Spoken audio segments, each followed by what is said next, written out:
علامہ مولانا مفتی سید ابو صاحب قبلہ خطیب و امام عارفیہ مسجد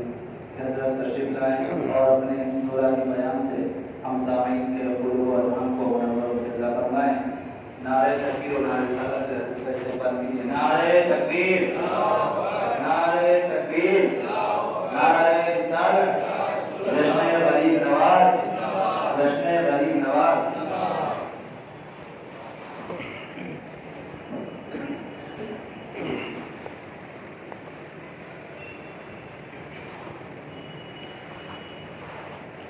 السلام علیکم ورحمۃ اللہ وبرکاتہ۔ الحمد للہ رب العالمین والعاقبۃ للمتقین والصلاة والسلام علی سید الانبیاء واشرف المرسلین وعلی آلہ الطیبین الطاہرین واصحابہ الہادین المہدیین، اما بعد فقد قال اللہ تبارک وتعالی فی القرآن المجید والفرقان الحمید فاعوذ باللہ من الشیطان الرجیم بسم اللہ الرحمن الرحیم الا ان اولیاء اللہ لا خوف علیہم ولا هم يحزنون الذین آمنوا وكانوا يتقون۔ آمنت باللہ صدق اللہ مولانا العظیم وبلغنا رسوله النبي الأمين المتين المكين المختار الكريم ونحن على ذلك لمن الشاهدين والشاكرين والذاكرين والحافظين والواصفين والحامدين والحمد لله رب العالمين۔ قال الله تعالى في شان حبيبه ونبيه مخبرا وآمرا إن الله وملائكته يصلون على النبي يا أيها الذين آمنوا صلوا عليه وسلموا تسليما اللهم صل على سيدنا ومولانا محمد معدن الجود والكرم وآله الكرام وابنه الكريم وبارك وسلم۔ عزیزان ملت اسلامیہ، خطبہ مسنونہ کے بعد میں نے جس آیت کریمہ کی تلاوت کی ہے، اللہ رب العزت اپنے خاص بندوں کے تعلق سے قرآن مقدس میں ارشاد فرماتا ہے، الا ان اولیاء اللہ، بے شک خبردار سن لو، اللہ کے ولیوں کو نہ کسی چیز کا خوف ہے نہ کسی چیز کا غم۔ یہ کون لوگ ہوتے؟ اللہ آگے خود ارشاد فرماتا ہے، الذین آمنوا وکانوا یتقون، یہ وہ لوگ ہوتے جو ایمان لائے اور تقوی اختیار کرتے ہیں، پرہیزگاری اختیار کرتے، صحیح معنی میں اللہ رب العزت کی خشیت سے، خشیت ربانی سے ان کا سینہ معمور رہتا۔ ایک دوسرے مقام پر اللہ رب العزت نے ارشاد فرمایا، ان الذین قالوا ربنا اللہ، بے شک وہ لوگ جنہوں نے کہا کہ ہمارا رب اللہ ہے،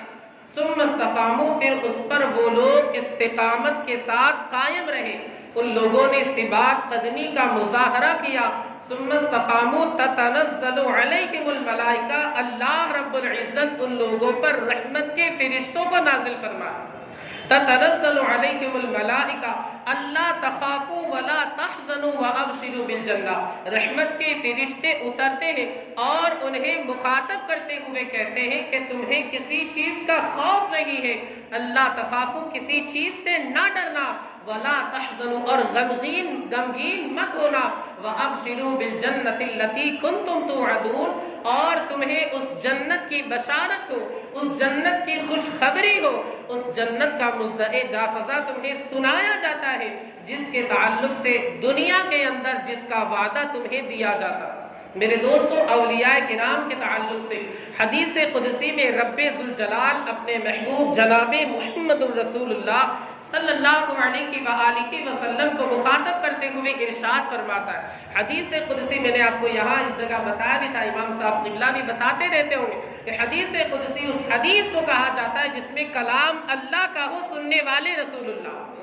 اللہ رب العزت اپنے محبوب جناب محمد الرسول اللہ کو مخاطب کرتے ہوئے ارشاد فرماتا ہے، من عاد لی ولی فقد آذنتہ بالحق، جو میرے ولی سے دشمنی رکھے، عداوت رکھے، میں اس کے خلاف اعلان جنگ کرتا ہوں۔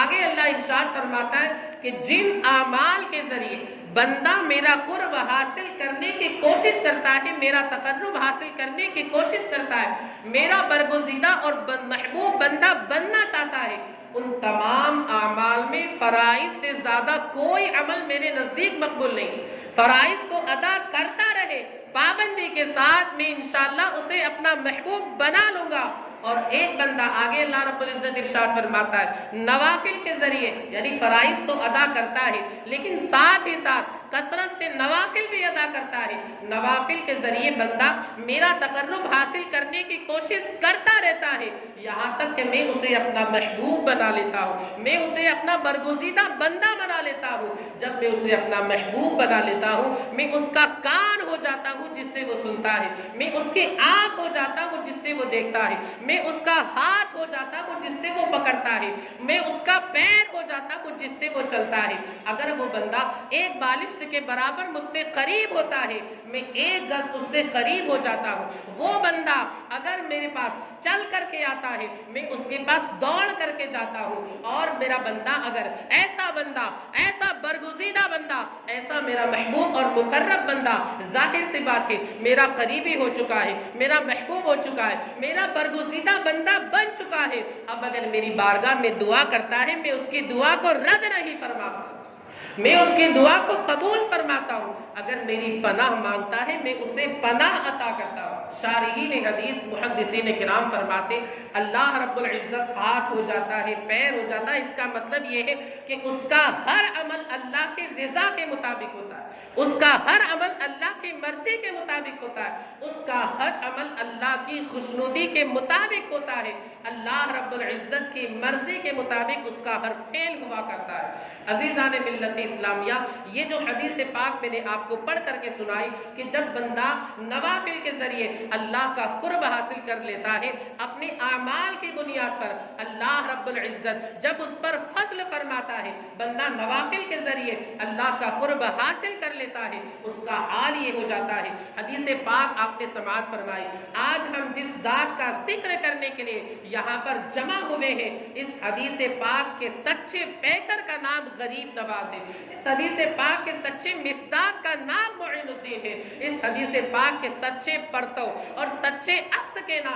کا نام غریب نواز ہے، جو اس حدیث پاک کے سچے مصداق تھے۔ حدیث پاک میں آتا ہے اللہ کے رسول صلی اللہ علیہ وآلہ وسلم ارشاد فرماتے من کان للہ کان اللہ لہ، جو اللہ کا ہو جاتا ہے اللہ بھی اس کا ہو جاتا ہے، اس کے کام بنتے چلے جاتے ہیں، غیب سے اس کی مدد ہونے لگتی ہے۔ یہی غریب نواز ہے، باغ کے فرائض انجام دیتے تھے، صفائی کے فرائض انجام دیتے تھے، پھلوں کو کاٹنے کے فرائض انجام دیتے تھے، لیکن اللہ اکبر، چونکہ اللہ رب العزت کے برگزیدہ بندے تھے، اس وجہ سے اکثر و بیشتر ایسا ہوتا تھا کہ باغ کے اندر آپ تشریف لے جاتے تو باغ کی صفائی پہلے سے آپ کو نظر آتی کہ باغ کی صفائی ہو چکی ہے، پھل کٹ کر کے ایک جگہ جمع ہو چکے ہیں، سلیقے سے رکھ دیے گئے، ترتیب سے رکھ دیے گئے، پہلے ہی سے صفائی بھی ہو چکی ہے، پہلے ہی سے پھل وغیرہ کٹ چکے ہیں، پہلے ہی سے فصلیں کاٹی جا چکی ہے۔ اللہ اکبر، جب آپ کو فری، ظاہر سی بات ہے اب فرصت کے اوقات میسر آ گئے، فرصت کے لمحات میسر آ گئے،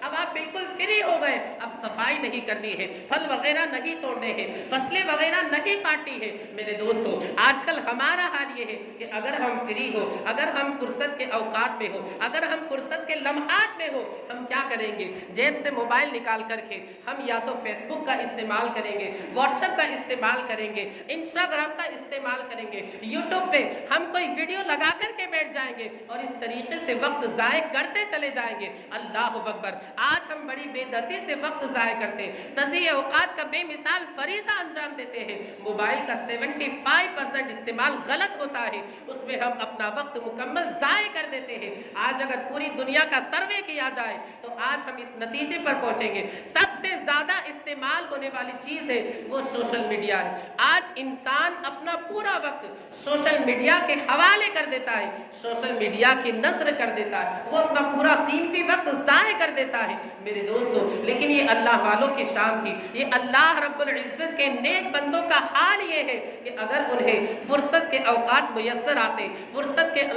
لمحات اگر انہیں ملتے ہیں، اگر انہیں خالی وقت ملتا ہے، اگر وہ فری ہوتے ہیں، اللہ کی یاد میں مشغول ہو جاتے، مصلی بچھا کر کے سر بسجود ہو جاتے جاتے ہیں، اللہ کو یاد کرنے کے لیے نماز کے اندر مشغول و مصروف ہو جاتے ہیں۔ غریب نواز جب باغ میں پہنچتے ہیں، دیکھتے ہیں کہ پہلے ہی سے صفائی ہو چکی ہے، پہلے ہی سے پھل کاٹے جا چکے ہیں۔ اب بلند آواز سے قرآن مقدس کی تلاوت کے اندر مشغول ہو جاتے ہیں، قرآن مقدس زور زور سے پڑھنے لگتے ہیں، لیکن آپ کے تجسس، آپ کے دل کے اندر ایک تجسس تھا، ایک تمنا تھی، ایک خواہش تھی، ایک دل کی عجیب سی کیفیت تھی کہ کون ہے جو ہماری مدد کرتا ہے، کون ہے جو ہماری نصرت کرتا ہے، کون ہے جو ہماری اعانت کرتا ہے، کون ہے جو ہمارے کام کو ہمارے آنے سے پہلے پایہ تکمیل تک پہنچا دیتا ہے، کام کو مکمل کر دیتا ہے اور ہمیں کام کرنے کی زحمت نہیں دیتا۔ ارے ہم جانے تو صحیح، ہم دیکھیں تو صحیح، آپ اسی تجسس میں تھے، ایک دن آپ اسی کو جاننے کے لیے رات کے وقت باغ کے اندر ٹھہر جاتے ہیں، آدھی رات گزر جاتی ہے، آپ دیکھتے ہیں کہ اچانک باغ کی صفائی ہونے لگتی ہے، لیکن صفائی کرنے والا کوئی نظر نہیں آتا، آدمی کا وجود نظر نہیں آتا، آدمی نظر نہیں آتا، آدمی کی شکل و صورت نظر نہیں آتی، لیکن صفائی برابر ہو رہی ہے۔ تھوڑی دیر کے بعد پھل کاٹے جا رہے ہیں، ایک جگہ جمع کیے جا رہے ہیں، لیکن کوئی آدمی نظر نہیں آ رہا ہے۔ صفائی کون کر رہا ہے؟ صفائی کے فرائض کو کون انجام دے رہا ہے؟ کوئی نظر نہیں آ رہا ہے۔ غریب نواز نے بلند آواز سے ارشاد فرمایا، دوستوں کو دوستوں کے ساتھ پردہ کرنا یہ اچھی بات نہیں ہے، حجاب میں نہیں رہنا چاہیے، پردے میں نہیں رہنا چاہیے، سامنے آ کر کے اپنی شکل دکھا دینی چاہیے، سامنے آ کر کے اپنی صورت کا مظاہرہ کر دینا چاہیے تاکہ ہمیں شکریہ کا موقع مل جائے، شکریہ ادا کرنے کا موقع اپنے دوستوں کو دے دینا چاہیے۔ آپ کی آواز ابھی فضا میں گونج رہی تھی، اچانک آپ کو 6 شخص نظر آتے ہیں جو آپ کے قریب آ رہے ہوتے ہیں، آپ کے قریب آتے ہیں، سلام پیش کرتے ہیں، عرض گزار ہوتے ہیں، اے خواجہ ہم آپ کی مدد کرتے ہیں، وجہ یہ ہے کہ ہم جنات ہیں، ہم جن ہیں، آپ کی تلاوت جو آپ بلند آواز سے کرتے ہیں، آپ کی تلاوت ہمارے دل کو چھوتی ہے، آپ کی تلاوت ہمیں بڑی بہترین، بڑی عمدہ لگتی ہے، اور آپ کی تلاوت کو سن کر کے ہم نے اپنی تلاوت کی بھی اصلاح کر لی ہے، ہم نے اپنے قرآن مقدس کو بھی صحیح کر لیا ہے۔ اس اعتبار سے آپ ہمارے استاذ گرامی ہوئے، اگر ہم استاذ کی خدمت کریں تو اس میں شکریہ کی کون سی بات ہے؟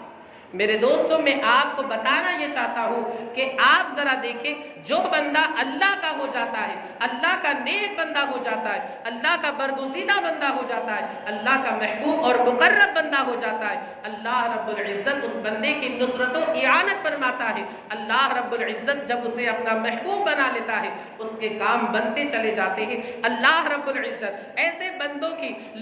ایسے بندوں کی محبت لوگوں کے دلوں کے اندر ڈال دیتا ہے۔ قرآن مقدس کی آیت کریمہ ہے، اللہ ارشاد فرماتا ہے سورہ مریم کے اندر، ان الذین آمنوا وعملوا الصالحات سیجعل لهم الرحمن ودا، بے شک وہ لوگ جو ایمان لائے، جنہوں نے اسلام کو قبول کیا، ایمان لائے، عمل صالح کی، نیک اعمال کیے، سیجعل لهم الرحمن ودا، ان قریب رب کعبہ، خدائے لا یزال، رب ذوالجلال ان کی محبت مخلوق کے دلوں کے اندر ڈال دے۔ میرے دوستو، اسی آیت کریمہ کی سچی اور عملی تفسیر غریب نواز کی پوری سیرت طیبہ، آپ کے کام بنتے چلے جاتے تھے میرے دوستو، اور یہ اللہ والے، اللہ رب العزت انہیں اپنا محبوب بنا لیتا ہے، ہمیں ان کا دامن تھامنا ہے۔ قرآن مقدس میں اللہ نے ارشاد فرمایا، وَاتَّبِعْ سَبِيلَ مَنْ أَنَابَ إِلَيَّ، جو میرے جانب رجوع کرے اس کا دامن تھامو، اس کے راستے کی پیروی کرو، اس کا راستہ اختیار کرو، اس کے نقش قدم پر چلو، اس کی تعلیمات پر عمل کرو۔ میرے دوستو، یہ جو اللہ والے ہیں ہمیں ان کا دامن تھامنا ہے۔ اگر کسی کے دل میں معاذ اللہ قدورت ہے ان اللہ والوں کے تعلق سے، اللہ نے سختی کے ساتھ ارشاد فرمایا، من عاد لی ولیا فقد آذنتہ بالحرب، جو میرے ولی سے دشمنی رکھے، عداوت رکھے، میں اس کے خلاف اعلان جنگ کرتا ہوں۔ تو اگر کسی بندے کے دل میں معاذ اللہ قدورت ہے، عداوت ہے، بغض ہے، دشمنی ہے، حسد ہے، جلن ہے کسی ولی اللہ سے، اللہ کے ولی سے، اللہ کے کسی نیک بندے سے، وہ بندہ غریب نواز کے آستانے پر چلا جائے، وہ بندہ خواجہ دانا کے آستانے پر چلا جائے، وہ بندہ خواجہ ظفر سلیمانی کے آستانے پر چلا جائے، وہ بندہ خواجہ نظام الدین محبوب اولیاء کے آستانے پر چلا جائے، وہ بندہ خواجہ قطب الدین بختیار کاکی کے آستانے پر چلا جائے، وہ بندہ شاہ عالم چلا جائے، قطب عالم چلا جائے، سید سالار مسعود غازی بہرائچی کے آستانے پر چلا جائے، وہ بندہ بندہ مخدوم سمنا تارک السلطنت اشرف زمانہ سید مخدوم اشرف جہانگیر سمنانی کے آستانے پر چلا جائے، وہ بندہ علاء الدین علی احمد صابر کلیری کے آستانے پر چلا جائے، وہ بندہ داتا علی حجویری کے آستانے پر چلا جائے، وہ بندہ بابا فرید الدین گنج شکر کے آستانے پر چلا جائے، ارے وہ بندہ جس کا دل اولیاء اللہ کی قدرت سے بھرا ہوا ہے، غوث سمدانی، محبوب یزدانی، قندیل نورانی، اللہ اکبر، پیر پیرا، میر میرا، شاہ جیلا، سیدنا شیخ عبد القادر غوث اعظم جیلانی کے آستانے پر چلائے، ان بارگاہوں میں جائے گا، یہ بارگاہیں انہیں اللہ تک پہنچا دے گی، اب وہ بندہ اس دنیا میں بھی کامیاب ہو جائے گا، آخرت میں بھی کامیاب ہو جائے گا۔ میرے دوستوں، تو اللہ والوں سے ہمیں قریب ہونے کی ضرورت ہے، ان کے آستانے پر ہمیں جانے کی ضرورت ہے، یقیناً فیضان ملے گا، برکات ہمیں ملے گی، ان کی عنایت ہم پر ہوگی، ان کی عطا کی بھیک ہمیں ملے گی۔ میرے دوستو، غریب نواز کے چہرے کو جو بندہ دیکھ لیتا اللہ اسے ہدایت عطا فرما دیتا۔ آپ تاریخ اٹھا کر کے دیکھیں، غریب نواز کی سیرت کو اٹھا کر کے دیکھیں، آپ غریب نواز جو تھے ایک سفر کے لیے روانہ ہو رہے تھے، پیر و مرشد کے تلاش کے لیے، پیر کامل کی تلاش میں سفر کے لیے روانہ ہوئے۔ آپ کا یہ معمول تھا کہ ہمیشہ اپنے ساتھ تیر اور کمان اور نمک دان وغیرہ لے لیا کرتے تھے، جب بھی آپ کو راستے میں بھوک کا احساس ہوتا، جانور کا شکار کرتے، اس کا گوشت بھن کر کے تناول فرما لیا کرتے تھے، اپنے خادم کو بھی کھانے کے لیے دے دیا کرتے تھے۔ ایک مرتبہ آپ راستے میں سفر پر روانہ ہوتے ہیں، سفر لمبا ہے، آپ کو ایک شکار نظر آتا ہے، بھوک کا احساس ہوتا ہے، اس جانور کا شکار کرتے ہیں، شکار کرنے کے بعد اپنے خادم کے وہ جانور اپنے خادم کے حوالے کر دیتے ہیں، وہ خادم گوشت بنانے کے ارادے سے، پکانے کے ارادے سے، بھوننے کے ارادے سے لے جاتا ہے۔ ادھر غریب نواز، میں نے آپ کو بتایا تھا فری ہے بالکل، اب گوشت کے آنے کا انتظار ہے، لیکن میرے دوستو یہ فرصت کے اوقات اللہ والے جو تھے اللہ کی یاد میں گزارتے ہیں، فوراً مصلی بچھا کر کے اللہ کو یاد کرنے کے لیے کھڑے ہو جاتے ہیں، نوافل کے اندر مشغول ہو جاتے ہیں، نوافل کے اندر مصروف ہو جاتے ہیں، اللہ کی یاد منانے کے لیے کھڑے ہو جاتے ہیں، اللہ کا ذکر منانے کے لیے، اللہ کی یادگار کے لیے کھڑے ہو جاتے ہیں، مصلی بچھا کر کے کھڑے ہو جاتے ہیں۔ آپ جس جگہ ٹھہرے ہوئے تھے قریب میں ایک تھا، ایک مکتب تھا، ایک مدرسہ تھا، وہاں پر ایک سر ضیاء الدین جو ایک حکیم تھا، فلسفی تھا، جو حکمت اور فلسفے کے اندر کافی مہارت رکھا کرتا تھا، انگریزی کے اندر جسے فلسفر کہا جاتا ہے، فلسفی، وہ فلسفے کا اس کے اوپر اتنا بھوت سوار تھا، اتنا بھوت اس کے اوپر فلسفے کا چڑھا ہوا تھا کہ معاذ اللہ وہ اولیاء کرام کو بھی خاطر میں نہیں لاتا تھا، اولیاء کرام کے شان میں گستاخی کیا کرتا تھا، اولیاء کرام کی شان میں بے ادبی کا مظاہرہ کیا کرتا تھا، اولیاء کو وہ خاطر میں نہیں لایا کرتا تھا۔ دور دراز سے لوگ اس کے پاس علم حکمت حاصل کرنے کے لیے آتے تھے، علم فلسفہ حاصل کرنے کے لیے آتے تھے، اپنی علمی تشنگی کو بجھایا کرتے تھے، اپنی علمی پیاس کو بجھایا کرتے تھے، لیکن چونکہ وہ اولیاء کی شان میں گستاخی کرتا تھا، اولیاء کے خلاف بولتا تھا، عادت پر اولیاء کرام کو عادت کے پیمانے پر تولا کرتا تھا، عادت کے ترازو پر، عقل کے ترازو پر تولا کرتا تھا، اس بنیاد پر اس کی باتوں سے لوگ متاثر ہوتے تھے اور اولیاء کرام سے نفرت کرنے والے ہوا کرتے تھے۔ میرے دوستو، اس حکیم کا بیان ہے، اس فلسفی کا بیان ہے کہ غریب نواز مصلی بچھا کر کے نماز پڑھ رہے، اس کا بیان ہے، میں نے دیکھا کہ ایک بابا مصلی بچھا کر کے نماز پڑھ رہے، اس نے جو ہی آپ کے چہرے کو دیکھا، آپ نماز سے فارغ ہوتے غریب نواز، وہ آپ کے چہرے پر، آپ کی پیشانی پر ایک جلوہ اسے نظر آیا، نور کی ایک کرن نظر آئی، نور کی اس کرن کا نظر آنا تھا، دل میں فلسفے کی جتنی بےہودہ باتیں تھی ساری کے ساری ختم ہو گئی۔ یہ غریب نواز کی پیشانی کا اثر ہے، جب پیشانی کا یہ اثر ہے تو غریب نواز کی زبان اقدس کا عالم کیا ہوگا؟ اس کا بیان ہے کہ میرے دل کے اندر جتنے بھی فلسفے کی بری باتیں تھی ساری کے ساری ختم ہو گئی۔ اب غریب نواز کا وہ جو خادم تھا وہ شکار کی ران لے کر کے آتا ہے، غریب نواز نے ایک ران اپنے پاس رکھی، ایک ران اس ضیاء الدین کو پیش کی۔ ضیاء الدین کا کہنا ہے میں نے ایک لقمہ کھایا تھا، صرف غریب نواز کا عطا کردہ جو حصہ تھا، گوشت آپ نے عطا فرمایا تھا، میں نے ایک لقمہ کھایا تھا، میرا دل منور ہو گیا، میرا دل بالکل روشن ہو گیا، اور میرے دل میں اولیاء کی جو عداوت تھی، بغض تھا، حسد تھا، جلن تھی، عناد تھا، قدورت تھی، وہ ساری کے ساری ختم ہو گئی۔ پھر اس کے بعد اس کا بیان ہے کہ خوف الہی سے، خشیت ربانی سے میں اس کے تاب نہیں لا سکا، خشیت ربانی سے بے ہوش ہو گیا۔ اب غریب نواز کام آ رہے، غریب نواز نے ایک لقمہ اٹھایا، اس کے منہ کے اندر ڈالا، لقمہ اس کے منہ کے اندر پڑنا تھا کہ بے ہوشی سے ہوش میں آ جاتا ہے۔ میرے دوستو، یہ غریب نواز کی نگاہ کیمیا اور آپ کے دست اقدس کی برکت اور اثر ہے کہ آپ جب ایک لقمہ اس کے منہ میں ڈالتے ہیں، اللہ رب العزت اپنے فضل و کرم سے بے ہوش بندے کو ہوش عطا فرما دیتا ہے۔ اب جب وہ ہوش میں آتا ہے، اس کی عقل ٹھکانے لگ چکی تھی، اب دشمنی اولیاء اللہ سے کرتا تھا، لیکن اب اس کی دشمنی دوستی میں بدل گئی تھی، اب اس کی جو قدورت تھی، عداوت تھی، اولیاء اللہ کی عقیدت میں بدل گئی تھی، اب اس کا جو بغض تھا اولیاء اللہ سے محبت کرنے کے اندر تبدیل ہو گیا تھا۔ غریب نواز کی بارگاہ میں غریب نواز کو مخاطب کرتے ہوئے کہتا ہے، عرض گزار ہوتا ہے، باتیں ہم بعد میں کرتے رہیں گے، پہلے آپ ضیاء الدین اور اس کے شاگردوں کو اپنے مریدین کے حلقے میں شامل فرما دیں۔ میرے دوستوں، میں عرض یہ کرنا چاہتا ہوں کہ اگر انسان صدق دل سے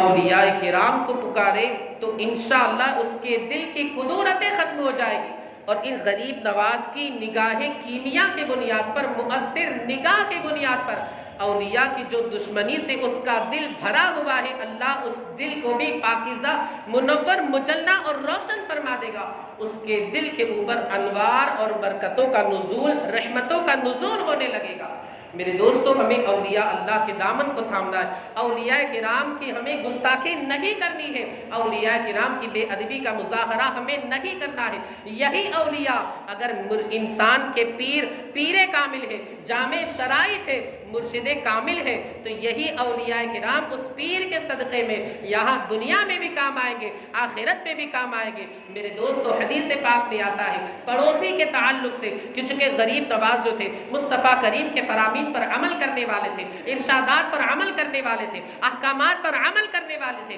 پڑوسیوں کے ساتھ کس طریقے سے سلوک کرنا چاہیے، پڑوسیوں کے ساتھ کس طریقے سے برتاؤ کرنا چاہیے، پڑوسیوں کے ساتھ کس طریقے سے پیش آنا چاہیے، یہ ہمیں غریب نواز کی سیرت پر ملتا ہے۔ غریب نواز کی سیرت میں ملتا ہے کہ احادیث پر کس طریقے سے عمل کرنا چاہیے۔ میرے آقا مصطفیٰ کریم رؤوف و رحیم جناب محمد الرسول اللہ صلی اللہ علیہ وآلہ وسلم ارشاد فرماتے ہیں کہ جو بندہ اللہ اور یوم آخرت پر ایمان رکھتا ہے، اسے چاہیے کہ وہ اپنے پڑوسیوں سے ساتھ اچھا سلوک کرے۔ اور ایک حدیث پاک میں فرماتے ہیں کہ جو بندہ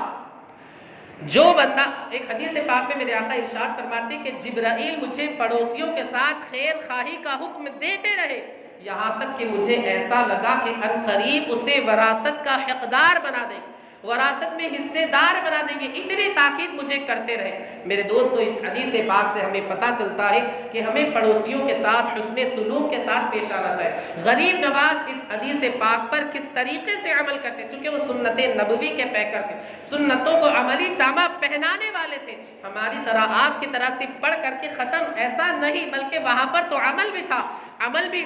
ہمیں نظر آتا تھا غریب نواز کی زندگی میں۔ روایتوں میں آتا ہے، بیان کرنے والوں نے بیان کیا ہے، جب بھی آپ کے کسی پڑوسی کا انتقال ہوتا، آپ اس کے نماز جنازہ میں شرکت کریں، تجہیز و تکفین میں شرکت فرماتے، حتیٰ کہ آپ اس کی تدفین میں بھی شرکت فرماتے، دفن کرنے کی جو رسم ہوتی اس پہ بھی آپ شرکت فرماتے، دفنانے کے فریضے کو انجام دیتے، اور اتنے پر بس نہیں، چلے نہیں جاتے، جب سارے لوگ چلے جاتے، غریب نواز اس کی قبر کے قریب بیٹھ کر کے اللہ کی بارگاہ میں مغفرت کی دعا کرتے، استغفار کرتے، بخشش کی دعا کرتے، مغفرت کے تعلق سے اللہ کی بارگاہ میں التجا کرتے، دعا کرتے، سوال کرتے، اے اللہ اس کی بخشش فرما، اے اللہ اس کی مغفرت فرما، اے اللہ تو اس کی بے حساب مغفرت فرما۔ غریب نواز کا یہ معمول تھا۔ میرے دوستو، مجھے یہاں ایک حدیث پاک یاد آ رہی، میرے آقا مصطفیٰ کریم فرماتے، جو بندہ اپنے مومن بھائی کی نماز جنازہ میں شرکت کرتا ہے اور اس کی تجہیز و تکفین میں شرکت کرتا ہے،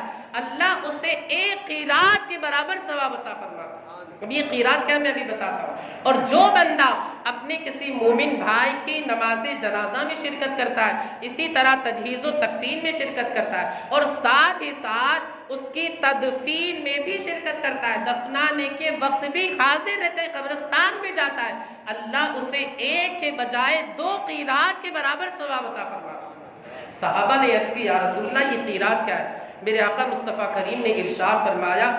ایک قیراط احد پہاڑ کے برابر ثواب ہوتا ہے، یعنی اللہ اسے احد پہاڑ کے برابر ثواب عطا فرمائے. لیکن جو بندہ اس حدیث پاک کے دوسرے پہلو پر عمل کرے گا اللہ اسے 2 احد پہاڑ کے برابر اجر و ثواب عطا فرمائے. میرے دوستو یہ تو ایک حساب ہے، ورنہ اللہ کی رحمت تو بہت وسیع ہے. واللہ ذو الفضل العظیم، اللہ بڑا فضل والا ہے، فضل عظیم والا ہے. اللہ رب العزت چاہے اس کی رحمت جب جوش میں آئے، اس کا دریائے رحمت جوش میں آئے، اللہ اس عمل کے بدلے اپنے بندے کی مغفرت فرما دے. میرے دوستو غریب نواز اسی حدیث پاک پر مکمل طریقے سے عمل کرتے تھے. خواجہ قطب الدین بختیار کاکی فرماتے ایک مرتبہ آپ اپنے ایک پڑوسی کا انتقال ہوا، اس کی نماز جنازہ میں شرکت کرتے، تجہیز و تکفین میں شرکت کرتے ہیں، اور دفنانے کے بعد، دفن کرنے کے بعد حسب معمول قبر کے قریب بیٹھ جاتے، اللہ کی بارگاہ میں استغفار کر رہے، دعا کر رہے، مغفرت کی دعا کر رہے، اے اللہ اس کی بخشش فرما، مغفرت فرما. خواجہ قطب الدین بختیار کاکی فرماتے اچانک میں نے آپ کے چہرے کی جانب دیکھا، آپ کے چہرے پر بے چینی تھی، بے قراری تھی، آپ کے چہرے پر بے چینی کے آثار تھے، بے قراری کے آثار ہمیں نظر آ رہے تھے. آپ کے چہرے پر کچھ پریشانی کے آثار نمودار تھے، کچھ پریشانی کے آثار نظر آ رہے تھے. پھر میں نے دیکھا کہ آپ کے چہرے کی رنگت بدل گئی اور خوشی میں آپ کے چہرے کے آثار تبدیل ہو گئے. ابھی تو آپ کا چہرہ بے چین تھا، بے قرار تھا، لیکن اب آپ کا چہرہ خوشی سے چمک اٹھتا ہے. اور آپ نے فرمایا الحمدللہ. خواجہ قطب الدین بختیار کاکی ادب کے ساتھ، احترام کے ساتھ بارگاہ خواجہ میں عرض کرتے حضور خواجہ آخر کیا بات ہے؟ ابھی تو آپ کے چہرے پر اداسی تھی، مایوسی تھی، بے چینی تھی، بے قراری تھی، پریشانی کے آثار تھے، لیکن ابھی آپ کے چہرے پر خوشی نمودار ہو گئی، آپ کا چہرہ خوشی سے روشن ہو گیا، آپ کا چہرہ خوشی سے بالکل چمک اٹھا اور آپ نے الحمدللہ کہا. غریب نواز فرماتی بات دراصل یہ ہے کہ اس مردے کو عذاب دینے کے ارادے سے فرشتے آ گئے تھے، عذاب کے فرشتے آ گئے تھے. چونکہ یہ بندہ گناہگار تھا، یہ بندہ خاطی تھا، یہ بندہ پاپی تھا، یہ بندہ مجرم تھا، یہ بندہ عصیاں شیار تھا، اللہ کی نافرمانی کیا کرتا تھا، رسول اللہ کی نافرمانی کیا کرتا تھا، عز و جل صلی اللہ علیہ وآلہ وسلم اللہ کے احکام کی فرما برداری نہیں کیا کرتا تھا، اور جن چیزوں سے اللہ نے روکا ہے ان کاموں کو یہ کیا کرتا تھا، ان پر عمل، اللہ کے فرامین پر، ارشادات پر، احکامات پر عمل نہیں کرتا تھا. اس بنیاد پر عذاب کے فرشتے آ گئے. جب عذاب کے فرشتے آ گئے میرے پیر و مرشد خواجہ عثمان ہارونی نے ان فرشتوں سے کہا خبردار اسے عذاب نہ دینا، یہ میرا مرید ہے. ان فرشتوں نے کہا کہ اگرچہ یہ آپ کا مرید ہے مگر آپ کے طریقے پر نہیں تھا، اس نے نافرمانی کی، اللہ کی، رسول اللہ کی نافرمانی کی، آپ کے طریقے پر نہیں تھا. خواجہ عثمان ہارونی نے فرمایا، خواجہ عثمان ہارونی کہتے ہیں کہ اگرچہ یہ ہمارے طریقے پر نہیں تھا، ہمارے نقش قدم پر نہیں چلا، ہماری تعلیمات پر اس نے عمل نہیں کیا، لیکن پھر بھی کم از کم اس نے اپنے آپ کو ہماری جانب منسوب کیا، اس نے اپنی نسبت کو ہماری جانب کیا. اس وجہ سے مجھے یہ گوارا نہیں ہے کہ جو بندہ ہمیں اپنے آپ کو ہماری جانب منسوب کرے اس پر اللہ کا عذاب نازل ہو، اللہ کا قہر نازل ہو، اللہ کا عقاب نازل ہو. اس وجہ سے اسے معاف کر دیا جائے. غیب سے آواز آتی ہے، اللہ وحدہ لا شریک کی جانب سے غیب سے آواز آتی ہے، ہمارے شیخ کی خاطر ہمیں منظور ہے، ہمارے شیخ سفارش کر رہے ہیں، اس بنیاد پر ہم نے ان کے مرید کے گناہوں کو بخش دیا. میرے دوستو یہ پیر و مرشد اگر سچے ہیں، ولی کامل ہے، جامع شرائط ہے، انشاءاللہ العزیز اس دنیا میں تو کام آئیں گے لیکن آخرت میں بھی یقینی طور سے کام آئیں گے. میں نے آپ کو حدیث پاک پڑھ کر کے سنائی، قرآن مقدس کی آیت میں نے پڑھ کر کے سنائی، وَاتَّبِعْ سَبِيلَ مَنْ أَنَابَ إِلَيَّ، جو ہماری جانب رجوع کرے، ہمارا محبوب بندہ ہو، برگزیدہ بندہ ہو، مقرب بندہ ہو، اس کا دامن تھام لو. قرآن مقدس میں دوسرے مقام پر اللہ نے سورہ توبہ کے اندر 11ویں پارے میں ارشاد فرمایا، تیسرا رکوع ہے، یا ایھا الذین آمنوا اتقوا اللہ، اے ایمان والو اللہ سے ڈرو، وکونوا مع الصادقین، سچوں کے ساتھ ہو جاؤ. اس آیت کریمہ میں آپ دیکھیں اللہ نے کیا ارشاد فرمایا، اللہ سے ڈرو اور سچوں کے ساتھ ہو جاؤ. پتہ یہ چلا کہ اللہ کی خشیت سے اپنے سینے کو اگر معمور کرنا ہے، اللہ کی خشیت سے اگر اپنے سینے کو منور کرنا ہے تو اولیاء کرام اور سچوں کا دامن تھامنا ہوگا. ان کے دامن کو تھامے بغیر بندہ حقیقی معنی میں خوف خدا اپنے دل کے اندر نہیں بسا سکتا. تو ہمیں اگر اللہ رب العزت کی خشیت سے اپنے سینے کو معمور کرنا ہے، خوف الہی کا پیکر بننا ہے، ان اولیاء کرام، ان سچوں کا دامن تھامنا ہوگا، ان محبوبان خدا کا دامن ہمیں تھامنا ہوگا۔ مولا عز و جل ہمیں آپ کو اور ساری دنیا کے خوش عقیدہ مسلمانوں کو ان بزرگان دین کے نقش قدم پر چلنے کی توفیق رفیق عطا فرمائے، ان کی تعلیمات پر ہمیں عمل پیرا ہونے کی توفیق رفیق عطا فرمائے۔ نہ پوچھ ان خرقہ پوشوں کی ارادت ہو تو دیکھ ان کو، ید بیضا لیے بیٹھے ہیں اپنی آستینوں میں۔ ایک شاعر نے اور ہی کیا ہی خوب کہا ہے، درود پاک پڑھ لیجیے، اللہم صلی علی سیدنا مولانا محمد معدن الجود والکرم وآلہ الکرام وابنہ الکریم وبارک وسلم۔ نہ پوچھ ان خرقہ پوشوں کی ارادت ہو تو دیکھ ان کو، ید بیضا لیے بیٹھے ہیں اپنی آستینوں۔ نہ پوچھ ان خرقہ پوشوں کی ارادت ہو تو دیکھ انہیں، ید بیضا لیے بیٹھے ہیں اپنی آستینوں میں۔ اور حضور اعلیٰ حضرت علیہ الرحمت والرضوان کیا ہی خوب فرماتے ہیں، وہ کہ اس در کا ہوا خلق خدا اس کی ہوئی، وہ کہ اس در سے پھرا اللہ اس سے پھر گیا۔ مولا عز و جل ہمیں آپ کو حضور خواجہ غریب نواز کا فیضان اور صدقہ عطا فرمائے۔ بولنے میں مجھ سے اگر کچھ غلطی ہو گئی، میں آپ کو تمام کو گواہ بنا کر کے اللہ کی بارگاہ میں استغفار کرتا ہوں۔ استغفر اللہ ربی من کل ذنب واتوب الیہ، وآخر دعوانا ان الحمد للہ رب العالمین۔ السلام علیکم ورحمۃ اللہ وبرکاتہ۔